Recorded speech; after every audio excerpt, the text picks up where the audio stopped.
G'day everyone, welcome back to the shed. I'm your host Mark, behind the camera. For those of you new here, we have some new subscribers. I'm working on restoring a Fowler Steam Roller that was built in 1926.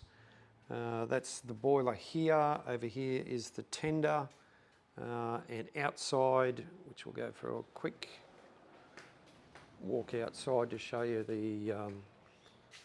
there's the wheels or the rolls. The smaller ones are the front, the larger ones are the rear rolls. It's been an ongoing project for quite a while now, and about 5 years to be precise. There's a fair bit of work involved, and working a full-time job has its drawbacks, unfortunately, but that's the way it is, like most of us. We've got to pay the bills, and our hobbies have got to take second best. So this is the tender. This is the part where you stand on and drive the engine. It's mounted on the back of the boiler over there. There's drive gears down there, front forks and so on.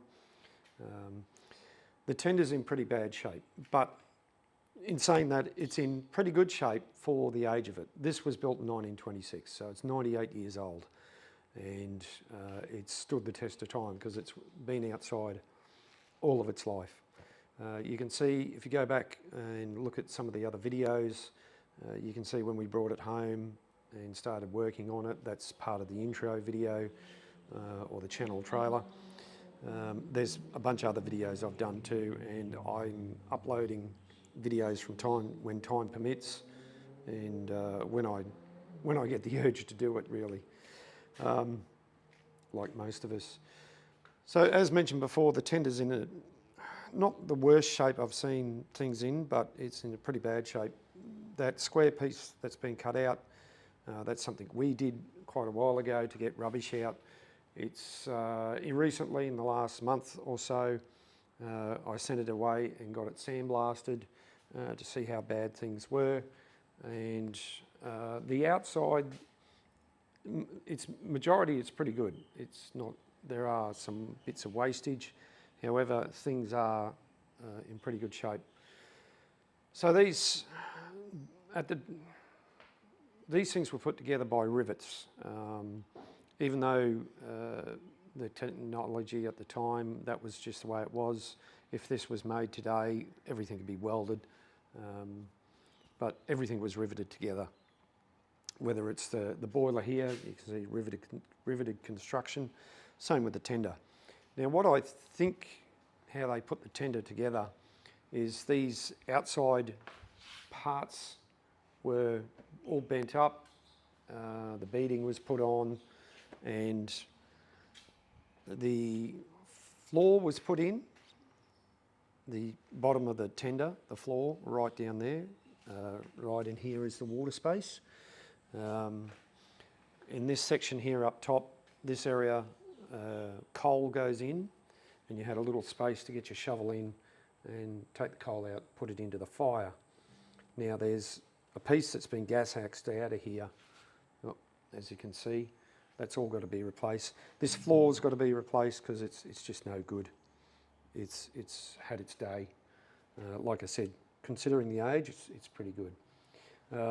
So getting back to the method of construction, I feel, let's just go back over here. I feel that they had the sides, then the front and back went in, and then the last thing to go on was the foot plate here. This is what you call the foot plate. That's where you stand on and drive it, like I mentioned before. I think this is the last thing to go on in terms of construction. Now, I haven't seen any photos of these being constructed. There are photos of the erecting shop at John Fowler's and Company. You may be able to see some of those online.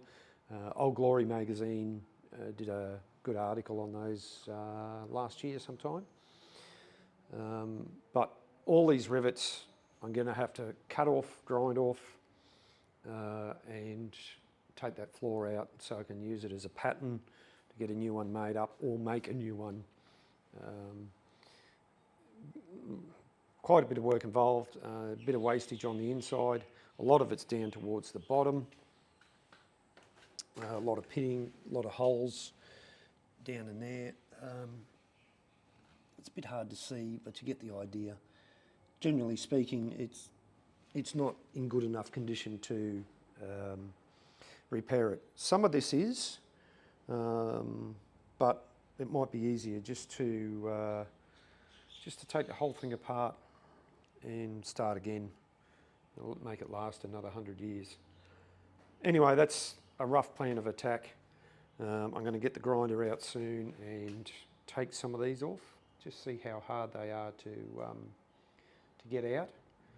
But seeing there's a lot of work to do, a lot of grinding, cutting and so on, this is something I might have to do at my work, because I've got neighbours close by, and although they put up with what I do, it just might be a wise thing to do. Might be easier too. I can grind to my heart's content. I can do it here. But anyway, that's the update on the tender. Slowly getting the shed back together. I've been in this shed about 3-4 months now. Still, I've got to put some tools back up there. I don't get up here a lot. Weekends are fairly busy. During the week's busy. I've got a forklift, as you can see. Most of you know that, because the reason why I got the forklift is most of these bits, like the front rolls and the rear rolls, they're all heavy. The rear rolls are 500 kilos each. Let's go have a close look at them while we're talking. Even though we looked at them before, the front rolls are not far behind it. So you don't just pick these things up with, they do roll on flat surfaces, and you know, it's just the way it is. So yeah, the forklifts come in real handy. And we've seen a fair bit of, one roll, as you can see, is fairly thin on its tread on the rear, so this will have to be built up, so we'll get some plates done for that. This one's not too bad, it's got a fair bit of life in it, but still I might even put some plating on that and see how we go. It's totally dismantled now. I've got bits all over the place. Well, not all over the place, but they're all pretty well in the shed here, and I work on them when I can.